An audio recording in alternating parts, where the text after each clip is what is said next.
નમસ્કાર, BBN news ચેનલમાં આપનું સ્વાગત છે। હું છું કવિતા પંચાલ ને હવે જોઈએ આજના સમાચાર।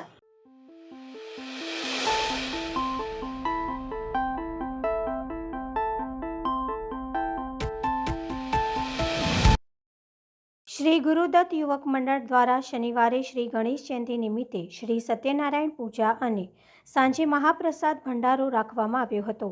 ગણેશ જયંતિ નિમિત્તે મંડળના લોકોએ મળીને ગણપતિ બાપાની મૂર્તિને ગાડીમાં બેસાડી સ્ટેજ સુધી ધૂમધામ નાચતે ગાજતે ઢોલના તાલે ઝૂમીને લાવ્યા હતા। મંડળના બાળકોથી લઈને મોટી ઉંમરના માણસોમાં ઉમંગ જોવા મળ્યો હતો। નાના બાળકો હોય તો નૃત્ય કરીને શોભાને ચાર ચાંદ લગાવ્યા હતા।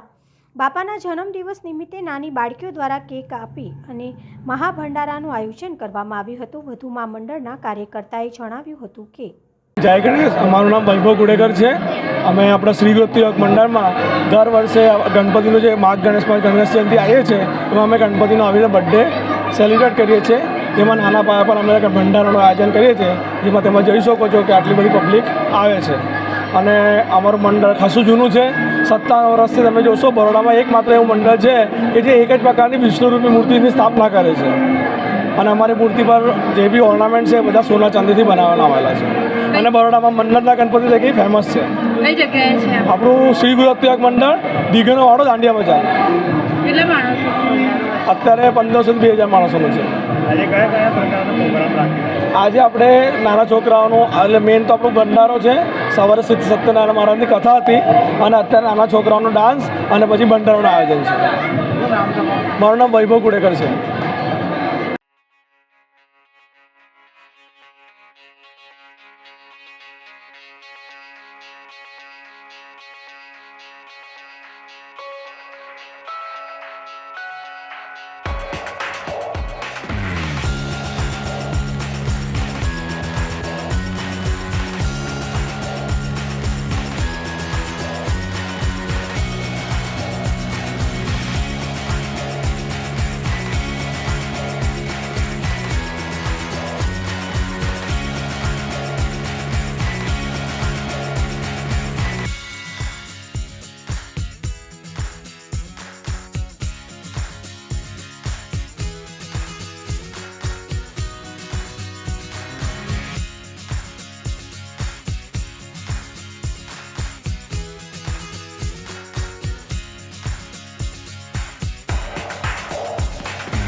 એક વર્ષથી રજૂઆત છતાં તંત્રની આંખ નહીં ઉઘડતા યુવક ઉપવાસ પર ઉતર્યો। રોડ, રસ્તા અને પાણી તથા સફાઈ અને સીસીટીવી અંગે યોગ્ય કાર્યવાહી અંગે વારંવાર લેખિત, મૌખિક સતત 6 મહિના સુધીની રજૂઆત છતાં કંઈ કામ ન થતાં તંત્રની આંખ ખુલવા પાલિકા વોર્ડ નંબર 13ની ઓફિસની સામે તાંબેકરવાડા ખાતે એક યુવક ભૂખ હડતાલથી આંદોલન શરૂ કર્યું છે। આજે વોર્ડ નંબર 13ની અંદર હું ભૂખ હડતાલ પર બેઠેલો છે। પહેલાં તો હું કહીશ કે આજે ગણેશ જયંતિ છે, ગણપતિનો જન્મદિવસ છે। કોર્પોરેશનને અને અધિકારીઓને બુદ્ધિ આપે ભગવાન, એવી હું પ્રાર્થના કરું છું। આ તમે જોઈ શકો છો મારા હાથમાં રજૂઆતો, મારી રજૂઆતો એટલી બધી છે કે ના પૂછે વાત। ઓનલાઈનથી લઈ અને વોટ્સઅપોમાં, લેખિતમાં પણ આ લોકો એક કહેવત છે કે જાંબડી ચામડી પણ આ લોકોની જાડી ચામડી એટલે ગેંડાની ચામડી ધારણ કરેલી છે આ લોકોએ. એ કોઈ અસર થતો જ નથી. ગેંડો કેવો કિચડમાં પડી રહ્યો, તમે ગમે તેટલું બી કરો તો કોઈ અસર ના થાય. એ રીતે આ લોકો ગેંડાની ચામડી ધારણ કરી છે અધિકારીઓએ. કોઈ જવાબ આપવા માટે તૈયાર નથી. તમે વિચારો 10:30 હું આગળ બેઠો છું કે મારી રજૂઆત સાંભળવા માટે કોઈ ગેંડો અધિકારી મારી પાસે નથી આવ્યો. કારણ કે હું રજૂઆતો કરીને થાકી ગયો. એક નાના કચરા પેટીનો નિકાલ જે કોર્પોરેટર કરી શકે એના માટે મારે મુખ્યમંત્રી દેશના વડાપ્રધાન નરેન્દ્ર મોદી સાહેબને રજૂઆત કરવી પડે. વિચારો તમે કે આટલા નાના નિકાલ માટે વડાપ્રધાનને રજૂઆત કરવી પડે. એનાથી તો વિશેષ શું છે? જ્યારે 4 કોર્પોરેટરો છે, એ 4 કોર્પોરેટરો તો કામ કરવા માટે બહાર નીકળતા નથી. પેલા મગરમચ્છો કેવા પાણીની અંદર જ અંદર ગરકાવ થઈ જાય, એમ 4 મગરમચ્છો પાણી અંદર ગરકાવ થઈ જાય. પેલો તાપ નીકળે તારે ઓક્સિજન લેવા માટે નીકળે છે. જેવી રીતે ગ્રાન્ટો આવે છે કામ માટે બિલો પાસ કરવા, એમ કેવો ઓક્સિજન લેવા માટે મગરો બહાર તાપમાં આવતા હોય, એમ એવી રીતે કોર્પોરેટરો પણ તાપના લીધે એવી રીતે ગ્રાન્ટો ફાળવા માટે બહાર નીકળતા હોય છે. આટલી રજૂઆતો છતાં બી જો કામ ના થતું હોય તો સત્તા પક્ષે સત્તા છોડી દેવી જોઈએ. કારણ કે આની રજૂઆત મેયર સાહેબને કરી છે, સ્ટેન્ડિંગના ચેરમેનને કરી છે. વિચારો તમે કે બેઠા ટેન્ડરો પાસ કરો છો, ટકાવારીઓ લો છો, તો આ કામ કરાવો તો ખબર પડે કે કેવું કામ થાય છે. અને કામ જે છે એ કામ નાગરિકોને જે કોર્પોરેટરે કરવું જોઈએ. પાયાની સુવિધા કોર્પોરેટરે કરવી જોઈએ. ડ્રેનેજ છે, રોડ રસ્તા છે, પીવાનું શુદ્ધ પાણી છે. તમે વિચારો કોર્પોરેટરો નિષ્ફળ ગયા છે. અમે મેયરને રજૂઆત કરી, મેયર પણ નિષ્ફળ ગયા છે. મુખ્યમંત્રી પણ નિષ્ફળ ગયા છે. ધારાસભ્યો પણ નિષ્ફળ ગયા છે. આ તમે જુઓ ક્યાં રજૂઆતો થયેલી છે. માનનીય વડાપ્રધાન સાહેબને પણ રજૂઆત ગઈ છે, ત્યાં પણ રજૂઆતો સાંભળવામાં નથી આવી. તો તમે વિચાર કરો સામાન્ય માણસની શું હાલત થાય. કારણ કે આ લોકો એક કચરા પેટીનો લેટરને કચરા પેટી માને છે. હવે આપણે એ જોવાનું રહ્યું આનું નિરાકરણ આવશે કે નહીં આવે, કાં તો પછી એમને બોર્ડ મારી દેવું જોઈએ કે કોઈની અરજીઓ સ્વીકારવામાં નહીં આવે. કેટલી રજૂઆત છે અને શાની રજૂઆત કરવામાં? રજૂઆતો તમે જોઈ શકો છો. ગંદકીની છે રજૂઆત છે, ડ્રેનેજોની રજૂઆત છે, શુદ્ધ પીવા લાયક પાણીની સુવિધાઓ છે, ત્યાર પછી રોડ રસ્તાની સુવિધાઓ છે. તમામ જગ્યા ઉપર 13 નંબરના કાઉન્સિલરો નિષ્ફળ ગયા છે અને સાથે મેયર અને સ્ટેન્ડિંગના ચેરમેન પણ નિષ્ફળ ગયા છે એવું દેખાઈ આવે છે. શું નામ આપનું? રાજેશ માળી. વડોદરા શહેરના ઐતિહાસિક નવલખી મેદાન ખાતે આજે Vadodara international marathon flag of રાજ્યના મુખ્યમંત્રી ભૂપેન્દ્રભાઈ પટેલના હસ્તે કરવામાં આવ્યું. 1.23 લાખથી વધુ દોડવીરોએ વિવિધ કેટેગરીમાં રજીસ્ટ્રેશન કરાવ્યું હતું. આજે વર્લ્ડ બુક ઓફ રેકોર્ડ બનાવ્યો છે. મેરેથોનમાં ઉપસ્થિત દોડવીરોને માર્ગ સલામતીના શપથ લેવડાવવાનો રેકોર્ડ પણ સ્થાપિત કરવામાં આવ્યો છે. મહત્વની બાબત એ છે કે વડોદરાના ઐતિહાસિક નવલખી મેદાન ખાતેથી શરૂ થયેલી full marathon Akota bridge solar panel ખાતે પૂર્ણ થઈ. આ મેરેથોન માટે વડોદરા શહેર પોલીસ કમિશનર દ્વારા શહેરના 72 જેટલા રૂટને પણ ડાયવર્ઝન આપવામાં આવ્યું છે. વહેલી સવારે વડોદરા શહેરમાં વિવિધ માર્ગો પર માત્ર ને માત્ર દોડવીરો જ નજરે પડ્યા હતા.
ડભોઈ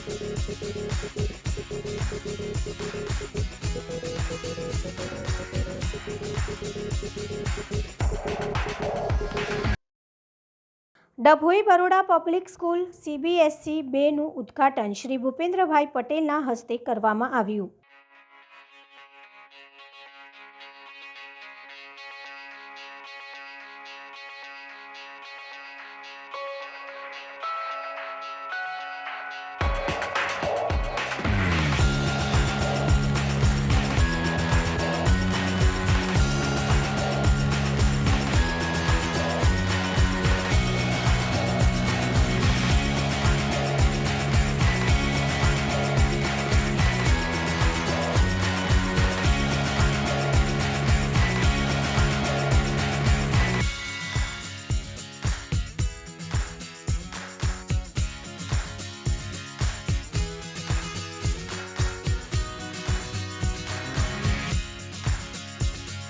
રાજકોટના ઉપલેટામાં ગાય આધારિત ખેતી દ્વારા ઉત્પાદિત થતી ચીજવસ્તુઓ માટે સારથી પ્રાકૃતિક સ્ટોલ શરૂ કરવામાં આવ્યો. ગાય આધારિત પ્રાકૃતિક ખેતી કરતા ખેડૂતોની ચીજવસ્તુઓ સીધી લોકો સુધી પહોંચે તે માટે સ્ટોલ શરૂ કરવામાં આવ્યો. ખૂબ દવાઓનો ઉપયોગ કરી અને ઝેરી પદાર્થો ખાવા કરતાં ઓર્ગેનિક ખેતી તરફ લોકો વળે તે માટે પ્રયાસ શરૂ કરવામાં આવ્યો. કુદરતી વસ્તુઓમાંથી ઉત્પન્ન થતી ચીજવસ્તુ લોકો ઉપયોગ કરે તે માટે સ્ટોલ શરૂ કરવામાં આવ્યો. ખેડૂતો પોતાની વસ્તુઓ આ સ્ટોલ પર વેચવા આવે અને પોતે સીધો નફો મેળવી શકે તે માટેનો પણ પ્રયાસ શરૂ કરવામાં આવ્યો છે. ઓર્ગેનિક ખેતીના માધ્યમથી તૈયાર કરેલ મસાલા, શાકભાજી, કઠોળ તેમજ ઘર વપરાશમાં લેવામાં આવતી તમામ ચીજવસ્તુઓ રહેશે ઉપલબ્ધ. ઓર્ગેનિક ખેતી કરતા ખેડૂતોને સીધો નિકાલ થાય અને લોકોને સીધો શુદ્ધ માલ મળે તે માટેના હેતુથી શરૂ કરવામાં આવ્યું છે આ સ્ટોલ. રાજકોટ જિલ્લા વિસ્તારના વિવિધ ખેડૂતોની વિવિધ ઓર્ગેનિક વસ્તુઓ લોકોને એક જ જગ્યાએથી મળી રહે તે માટે શરૂ કરવામાં આવ્યો હતો સ્ટોલ. તેવા પ્રયત્ન પણ કરવામાં આવી રહ્યા છે. મારું નામ નારણભાઈ વસરા.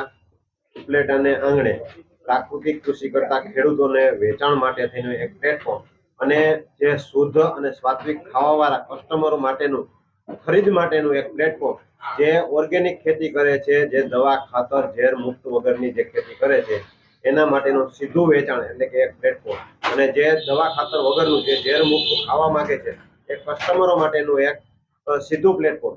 આનાથી બેનિફિટ એ છે કે આરોગ્યને ફાયદો થશે અને ખેડૂતોને વેચાણ સીધું થશે. તો વચ્ચેની જે કડી છે એ કડી એમાં નીકળી જશે અને સીધે સીધો કસ્ટમર ટુ ખેડૂત, ખેડૂતથી કસ્ટમર, સીધે સીધો વચ્ચેની જે કડી છે, વચ્ચે જે ખેડૂતોને જે ભાવ નથી મળતો, જે ગ્રાહકોને જે મોંઘું પડે છે, આ બધી જ વસ્તુઓ વચ્ચેથી નીકળી અને ડાયરેક્ટ સીધે બેનિફિટ મળશે કસ્ટમરને. જે અમે શાકભાજી અમારા જે ખેડૂતો દ્વારા પકવવામાં આવે છે, શાકભાજી છે, કઠોળની આઈટમ છે, મસાલાની આઈટમ છે, ફ્રૂટની આઈટમ છે, આવી બધી તમામ ઘર વખરીથી લઈ જે બધી જ આઈટમો છે આ ડાયરેક્ટ સીધી અમારે આ ઉપલેટાને આંગણે સારથી પ્રાકૃતિક મોલના નામથી અમે જે શોપ ચાલુ કરી છે એમાં ડાયરેક્ટ સીધું ખેડૂત પોતાના બ્રાન્ડથી વેચાણ કરી અને પોતે સારો એવો નફો મેળવી શકે.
માંજલપુરમાં તુલસીધામ પાસે પતિએ પત્ની પર કર્યું ફાયરિંગ.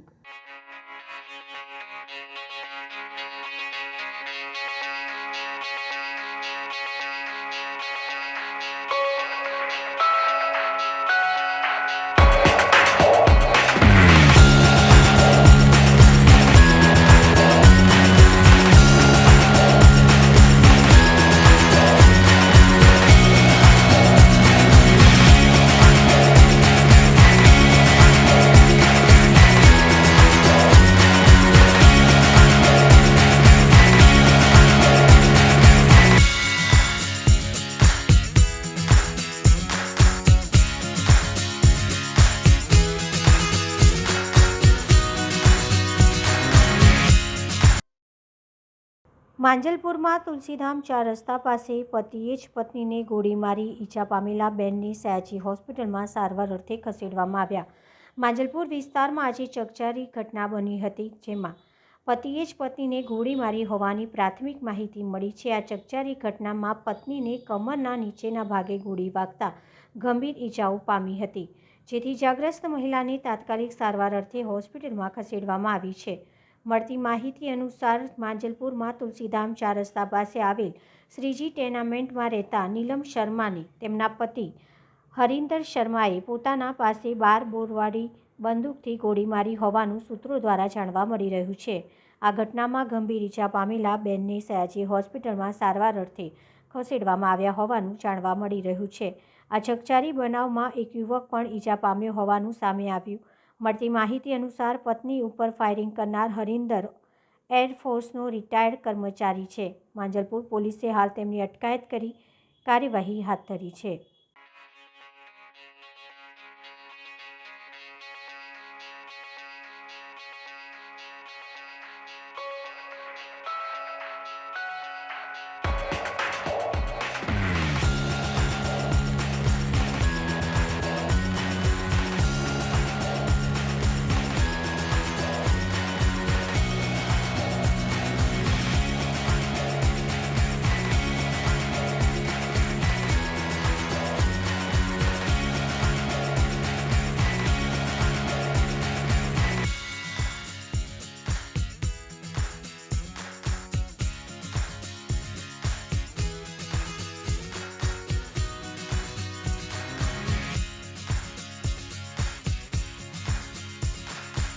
અમે એમના કેરટેકર છે અને એમના હસબન્ડે એમને ગોળી મારી છે.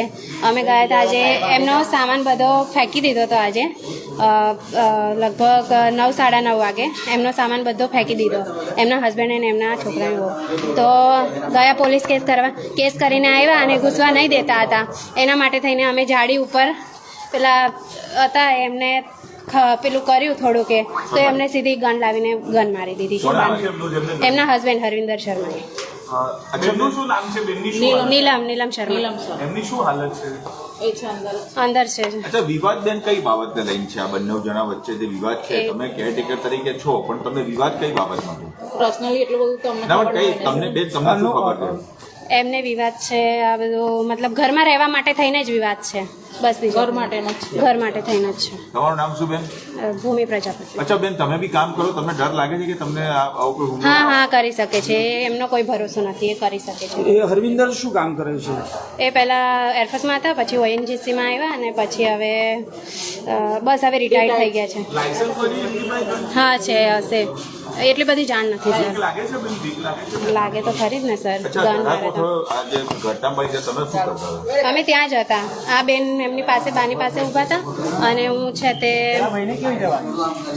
ત્યાં આગળ હતા ને એ અંદર છે, ભાઈ જારી ખોલવામાં હતા. તો એ ભાઈને કોને બોલાયા? એ બાઈ જ બોલાવ્યા.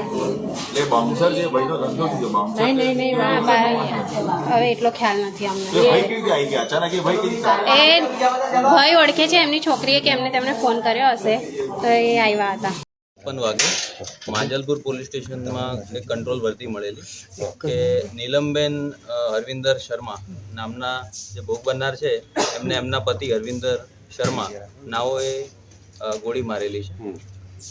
આજે હરવિંદર દીનાનાથ શર્મા છે, એમની ઉંમર 77 વર્ષ છે અને નિવૃત્ત એરફોર્સ અને ત્યારબાદ ઓએનજીસીમાંથી નિવૃત્ત થયેલા અધિકારી છે. અને એમના પતિ પત્ની બંનેને પ્રોપર્ટી બાબતે ડિસ્પ્યુટ ચાલતો હતો. ઘણા સમયથી એમના ડિસ્પ્યુટ ચાલતા હતા. પોલીસ સ્ટેશનમાં આજે સવારે તેઓ આવેલા અને એમની ફરિયાદ પણ પોલીસ સ્ટેશનમાં લેવામાં આવેલી. ત્યારબાદ નીલમબેન નાઓ અહીંયા એમના ઘરે આવીને મકાનનો કબજો લેવા માટે પ્રયત્ન કર્યો અને એમના પતિ અરવિંદર શર્મા નાઓએ એનો વિરોધ કર્યો અને વેપન બતાવતા ફાયરિંગ થયેલું છે અને જે નીલમબેન છે એમને ઈજા થયેલી છે. એ સિવાય એક એમની સાથે જે તાળું તોડવા માટે એક વ્યક્તિ આવેલ એને પણ ઈજા થયેલી છે અને એમના સિક્યોરિટી ગાર્ડ એને પણ એક માઇનોર ઈજા થયેલી છે. તમામ એસએસજી હોસ્પિટલમાં અત્યારે દાખલ છે અને પોલીસ ફરિયાદ લેવાનું અત્યારે ચાલુ છે. અચ્છા, કેટલા જણને ઈજા થઈ છે? ટોટલ? 2 થી 3 લોકોને ઈજા થઈ છે હાલ પ્રાથમિક તબક્કે. અચ્છા, પતિ પત્ની વચ્ચે કઈ પ્રકારનો ખટરાક પ્રોપર્ટી કેટલા વખત? પ્રોપર્ટી ડિસ્પ્યુટ ઘણા લાંબા સંતાન છે આ સમયથી. લોકોને? આ સંતાન છે. ઓકે એક દીકરી, 2 દીકરીઓ અને એક દીકરો છે. ઓકે. સર કેટલા રાઉન્ડ ફાયરિંગ થયું છે? એક જ રાઉન્ડ 12 બોર પ્રકારનું વેપન છે, જૂનું વેપન છે અને એમાંથી એક રાઉન્ડ ફાયર થયેલું છે. આસોદર પ્રાથમિક શાળાનું ગૌરવ પર્યાવરણ સંવર્ધન અને વેટલેન્ડ બદલ રાજ્યના મંત્રીઓના સચિવોના હસ્તે મહાત્મા મંદિર ખાતે વિશિષ્ટ બહુમાન. દામનગર શ્રી આસોદર પ્રાથમિક શાળાનું ગૌરવ મહાત્મા મંદિર ગાંધીનગર ખાતે 7th international wetland day seminar cum workshop 28 થી 30 જાન્યુઆરી 2025 protective wetlands for our common future વિષય ઉપર યોજાયેલ.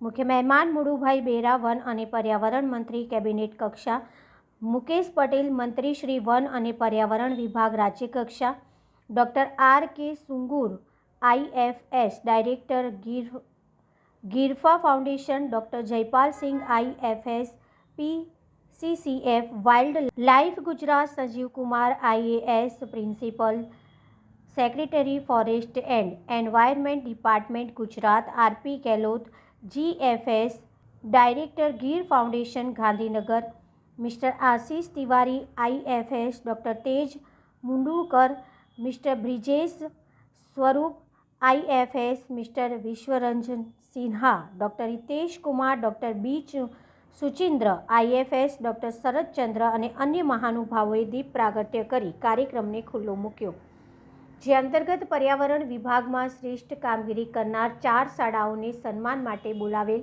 આ 4 શાળાઓમાં શ્રી આસોદર પ્રાથમિક શાળાને પર્યાવરણ સંવર્ધન અને વેટલેન્ડ બાબતમાં સારી પ્રવૃત્તિ કરવા બદલ શાળાને ગુજરાત રાજ્ય કેબિનેટ કક્ષાના મંત્રી માનનીય મુળુભાઈ બેરા તેમજ વન અને પર્યાવરણ મંત્રી રાજ્ય કક્ષા મુકેશભાઈ પટેલ અને મંચસ્થ મહાનુભાવો દ્વારા આચાર્ય સુરેશભાઈ નાગલા અને હેત રાજેશભાઈ રાંક તેમજ વિશાલ સુરેશભાઈ મેરનું સન્માન કરવામાં આવ્યું. શાળાની આ પ્રવૃત્તિ ઇન્ટરનેશનલ લેવલ સેમિનારમાં બિરદાવી ખૂબ ખૂબ અભિનંદન પાઠવેલ.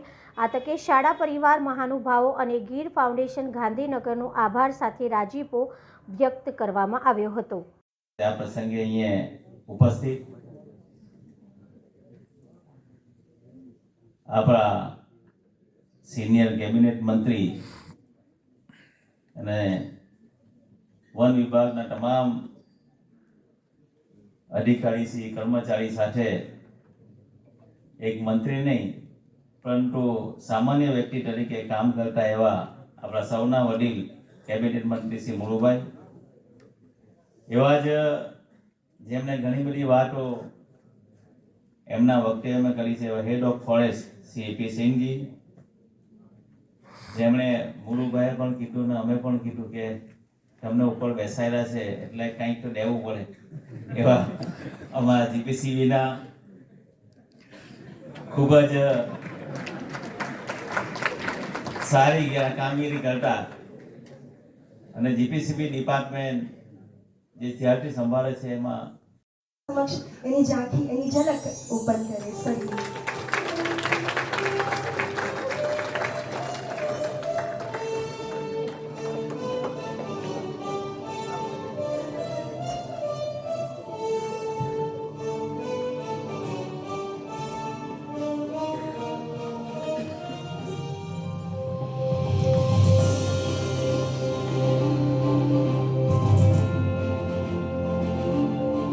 ફૂલ એ કુદરતની સૌથી સુંદર રચનાઓમાંની એક છે. ફૂલ એ દરેક રંગ, રૂપ, આકાર અને સુગંધ મિશ્રિત એક કલાકૃતિ છે. ભારતીય સંસ્કૃતિમાં ફૂલોનું પોતાનું વિશિષ્ટ મહત્વ છે. આપણું ગુજરાત એ વૈવિધ્યસભર વનો ધરાવતું રાજ્ય છે અને તેથી વિવિધ વૃક્ષો અને પુષ્પોથી સમૃદ્ધ છે. આવા અનમોલ પર્યાવરણને લઈને જે વર્ષોથી કામ કરી રહ્યું છે તે છે ગીર ફાઉન્ડેશન. તો આવો ગીર ફાઉન્ડેશનને તેમના આવા પ્રયત્નોમાં સાથ આપીએ અને હરિયાળા ભવિષ્યના નિર્માણ માટે આજે જ સાથે મળીને તેમના જતનનો સંકલ્પ લઈએ.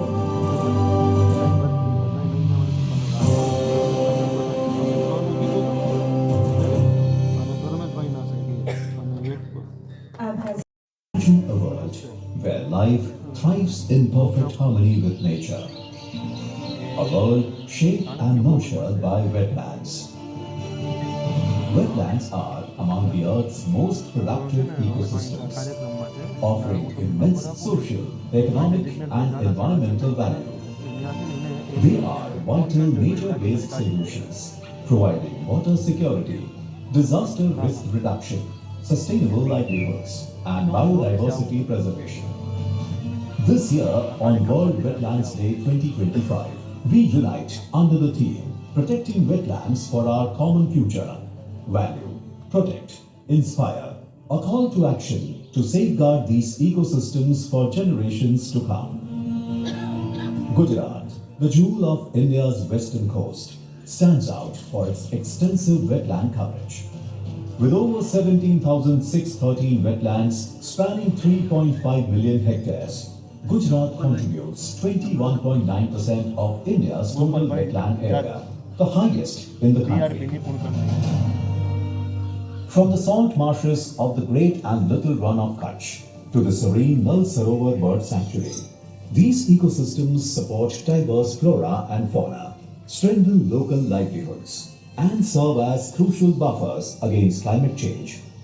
Gujarat boasts 4 Ramsar sites: Nal Sarovar, Thol Lake, Hijaria, and Wadwana, plus numerous other ecologically significant wetlands that enrich its natural heritage. However, these fragile ecosystems face numerous challenges: pollution, habitat destruction, unsustainable resource use, and the impacts of climate change. Now, more than ever, we must prioritize their protection. મળીશું આ સમયે આ channel પર. ત્યાં સુધી સમગ્ર BBN news ચેનલની ટીમને રજા આપશો. નમસ્કાર.